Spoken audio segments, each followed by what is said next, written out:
Hello, my sweet stitchers! So happy you're here! In this video, we'll learn how to make the doll's white apron. For the details, I used some lace trim, acrylic paint, and satin ribbon. But you can use whatever you think works best, whatever you prefer, or whatever you have available. Let's get started! Begin by making a foundation chain of 37 stitches, always leaving a short yarn tail so you can weave it in later. Starting in the second chain from the hook, work back across the chain with 36 single crochets.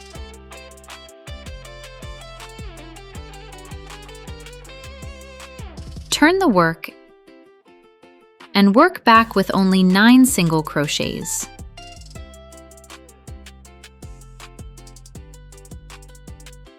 Now we'll continue working only over these 9 stitches, turning the work to begin each row and working only over this section.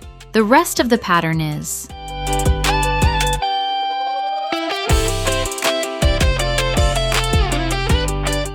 I'll show you how I make the decreases. I do them differently when I need to begin with a decrease than when I finish the row with a decrease.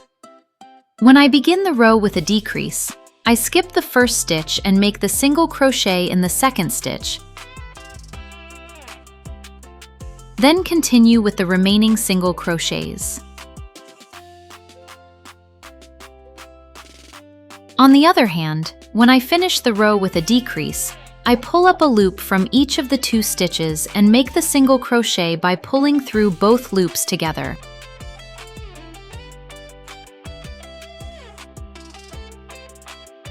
This gives us one of the sides of the apron. To make the first apron strap, make a foundation chain of 18 stitches. Starting in the second chain from the hook, work back with 17 single crochets.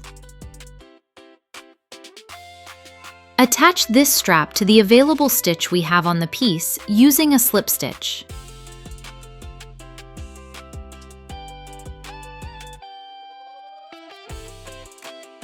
Without removing the hook, work down this side with slip stitches. The number of slip stitches doesn't matter.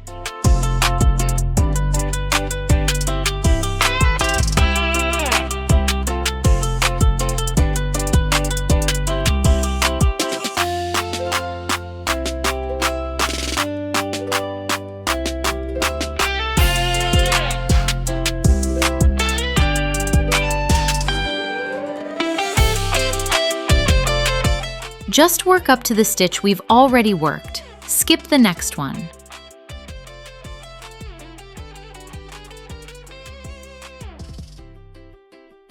Starting in the first unworked stitch on the rest of the piece, work exactly 18 single crochets.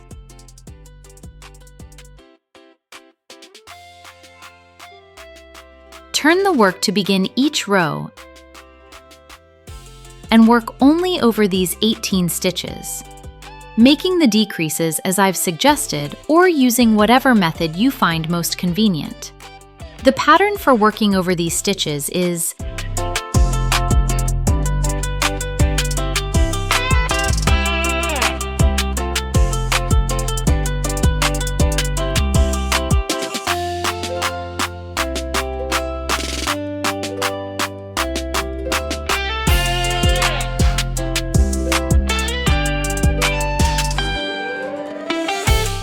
When we reach this point, just as before, work down the side with slip stitches until you reach the last stitch we worked.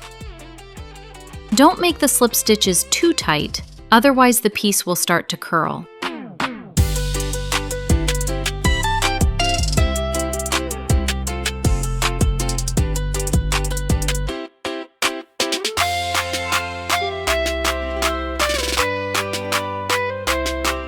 Then work 9 single crochets into the 9 remaining stitches of the original piece, starting in the first unworked stitch.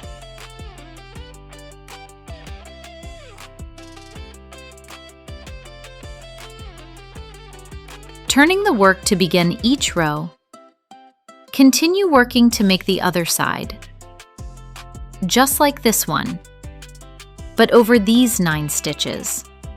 The pattern for this section is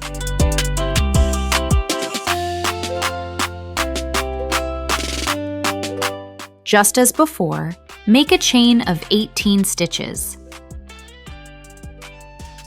And starting in the second chain from the hook, work back with 17 single crochets. Fasten off the strap with a slip stitch, as we've done before. Make sure to straighten the piece so you can place it in the correct position and line up the stitches.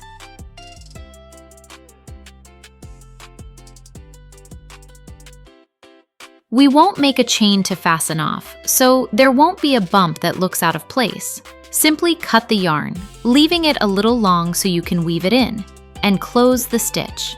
With the first stitch, we close the stitch. Take that yarn tail along the side and then toward the center of the base, where we'll hide it later.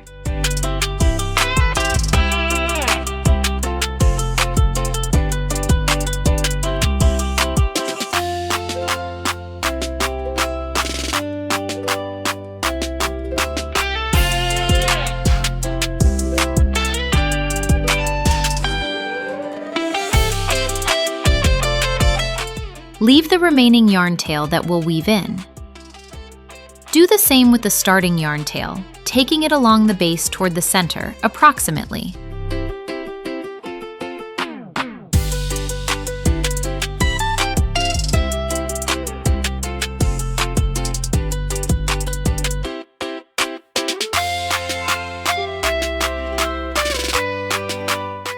Now we'll continue working over these 18 center stitches of the base, and as we make the first 18 single crochets, we'll hide these yarn tails within the stitches.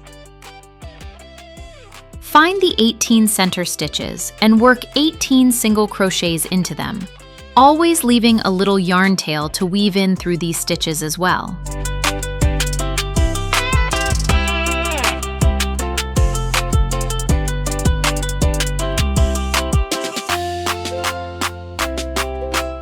Then trim all the remaining yarn tails. And as always, turn the work to begin each row, following this pattern.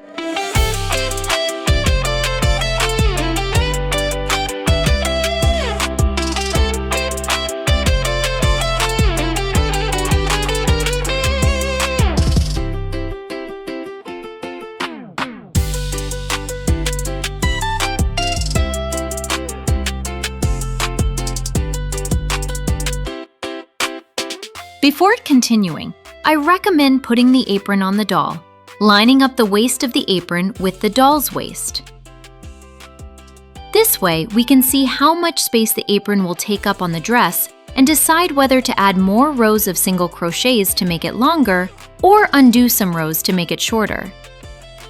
Then we can continue with the next step. Without removing the hook, we'll work single crochets all the way around the entire piece. Single crochets along the side, single crochets across the triangle, slip stitches along the strap, more single crochets,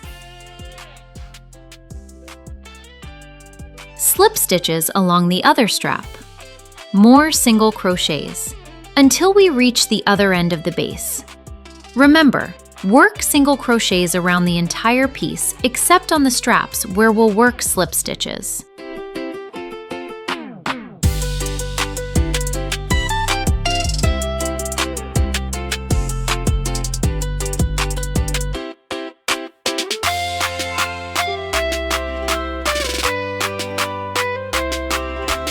Remember not to use the large gaps.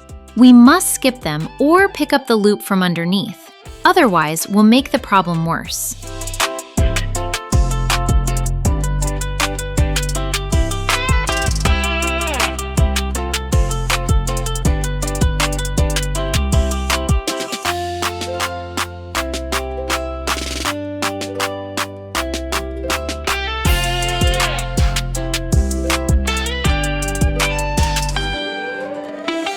When we reach a corner, make 2 or 3 single crochets together in the same spot so that the corner doesn't fold in.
The last stitch will be a slip stitch to fasten off.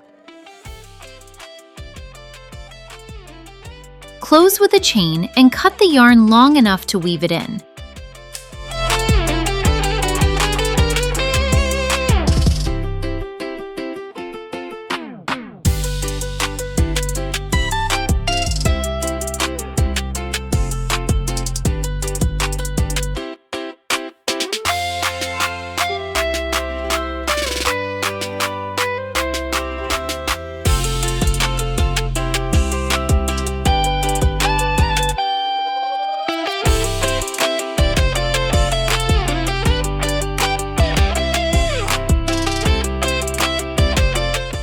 Then we'll sew the ends of the straps to the ends of the apron bib. You can sew them or glue them. I'll sew mine with a needle and white thread.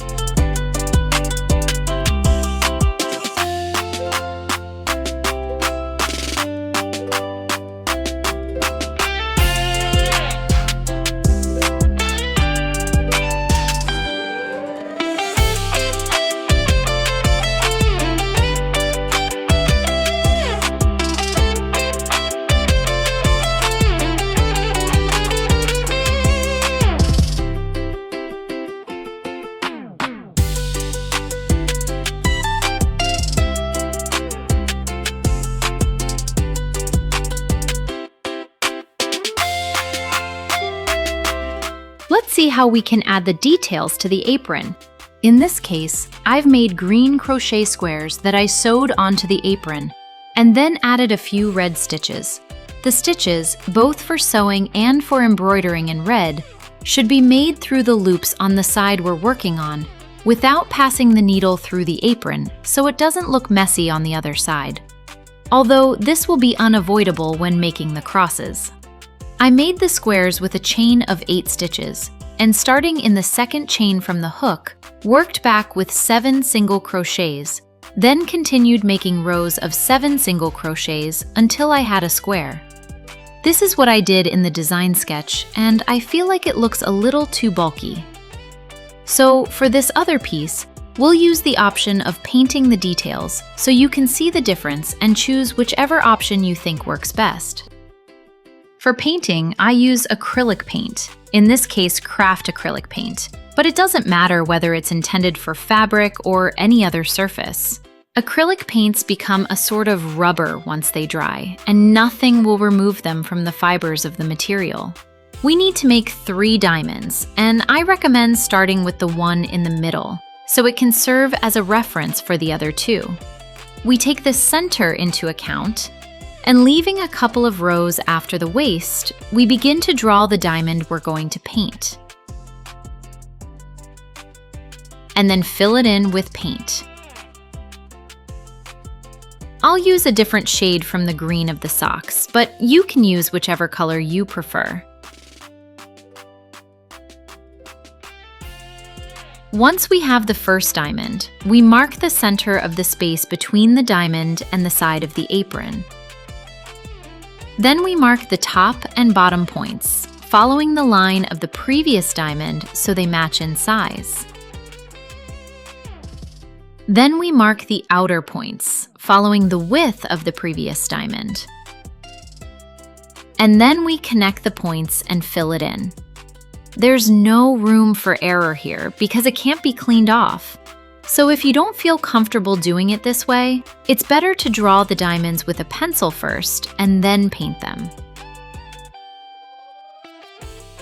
Once this has dried, we'll use red to make lines that imitate the stitches on the patches. Leaving the first row of the base free, we'll make the crosses on the second row. I made mine the width of the row. You can draw them first if you don't feel comfortable working directly with the paint. If you ask me, I recommend using paint since it looks much more delicate and has a better finish. The other side remains completely clean, and since this is a garment that can be taken on and off, all of its parts will be visible. In any case, you can use whichever technique you prefer, or whichever one you have available. I also used brown paint to make the dots that imitate the seeds of the strawberry on the dress. Although I didn't add anything to the sleeve of the apron in the sketch, in the piece I'm making for the tutorial, I'll add some lace trim. You can use the stitches around the edge to crochet the lace trim we've made for the panties or the dress sleeve. Or you can sew on some lace trim, as I'll do in this case.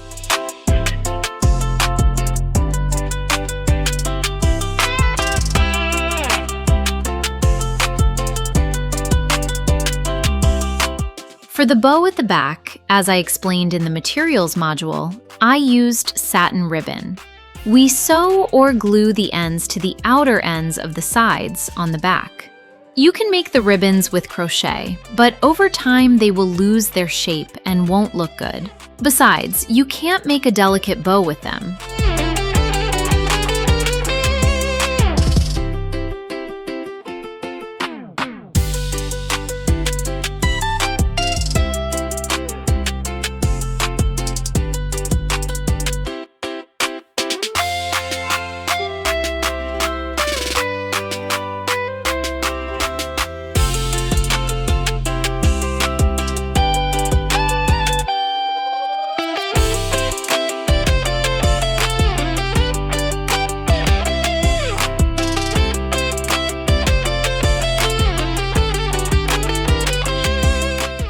Next, we'll make the shoes.